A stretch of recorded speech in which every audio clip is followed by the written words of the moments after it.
नमस्ते दोस्तों, मैं हूं आपका दोस्त भगवती प्रसाद पुरोहित एडवोकेट। और आज के वीडियो में हम समझने वाले हैं कि गोदी पुत्र पुत्री को वास्तविक पिता की संपत्ति में हिस्सा प्राप्त होगा या नहीं होगा। ठीक है, तो यहाँ पर हमने दो लोगों को लिया है, एक व्यक्ति यह है और एक व्यक्ति यह है।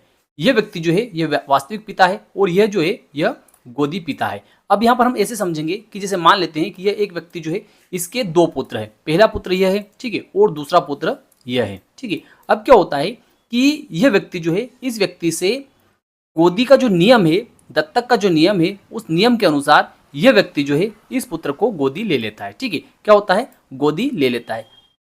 अब जैसे मान लेते हैं कि यह व्यक्ति और यह व्यक्ति जो है ये दोनों भाई है, क्या है, दोनों आपस में भाई भाई है। अब इस भाई के दो पुत्र है, पहला पुत्र यह है और दूसरा पुत्र यह है। ठीक है, और इस भाई के कोई पुत्र पुत्री नहीं है। तो ऐसी स्थिति में यह भाई जो है यह गोदी का जो नियम है उसके अनुसार इस भाई से इस पुत्र को गोदी ले लेता है। ठीक है, अब क्या है कि इस भाई के और इस भाई दोनों के नाम पर यह जमीन जो है 12 बीघा जमीन है। ठीक है, अब अगर मान लेते हैं कि यह भाई जो है इसके अगर दो पुत्र है और इसके कोई पुत्र पुत्री नहीं है, तो ऐसी स्थिति में इस भाई के भी ये 6 बीघा जमीन आएगी। ठीक है, और इस भाई की भी इस जमीन में से 6 बीघा जमीन रहेगी। ठीक है, और अगर यह व्यक्ति जो है यह इस पुत्र को किसी को गोदी नहीं देता है और यह पुत्र तो इसका है ही सही, वास्तविक पुत्र है, तो ऐसी स्थिति में इस जमीन में से इस व्यक्ति के न रहने की स्थिति में 1/2 हिस्से होंगे। ठीक है, कितने कितने, 3 बीघा जमीन जो है इस पुत्र को प्राप्त होगी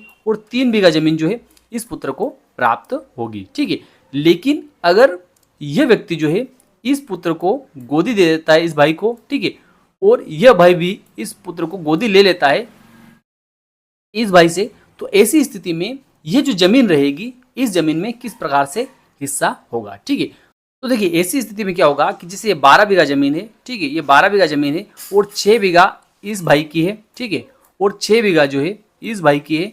तो ऐसी स्थिति में क्या होगा कि जब इस भाई का पुत्र जो है, यह पुत्र जो है इसके यहाँ पर गोदी चला जाएगा, तो इस भाई की जो संपत्ति है, इस भाई की जो 6 बीघा संपत्ति है, इसमें इस पुत्र का कोई हिस्सा शेष नहीं रहेगा। अर्थात इसमें से जो 6 बीघा जमीन जो रहेगी वह इसकी मृत्यु के बाद में इस अकेले पुत्र को प्राप्त होगी। और इसी प्रकार से जो गोदी पिता है, इसका जो गोदी पिता है यह व्यक्ति, इसकी मृत्यु के बाद में यह 6 बीघा जो है यह पूरी की पूरी संपत्ति इस व्यक्ति को प्राप्त होगी। यह व्यक्ति जो है यह इस प्रकार से नहीं कर सकता है कि 6 बीघा जमीन जो है इस अपने गोदी पिता की प्राप्त कर ले और इस 6 बीघा में से 1/2 जो है वह अपने वास्तविक पिता की संपत्ति में से प्राप्त कर ले।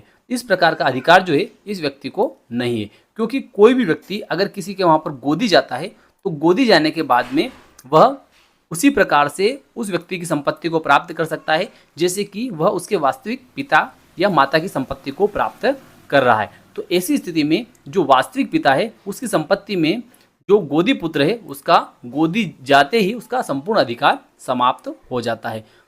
तो मैं विश्वास रखता हूं कि आज का वीडियो आपको अच्छा लगा होगा। अच्छा लगा तो इस वीडियो को लाइक कर दीजिए, अधिक से अधिक लोगों को शेयर कर दीजिए। फिर मिलते हैं अगले वीडियो में, तब तक के लिए जय हिंद, जय भारत।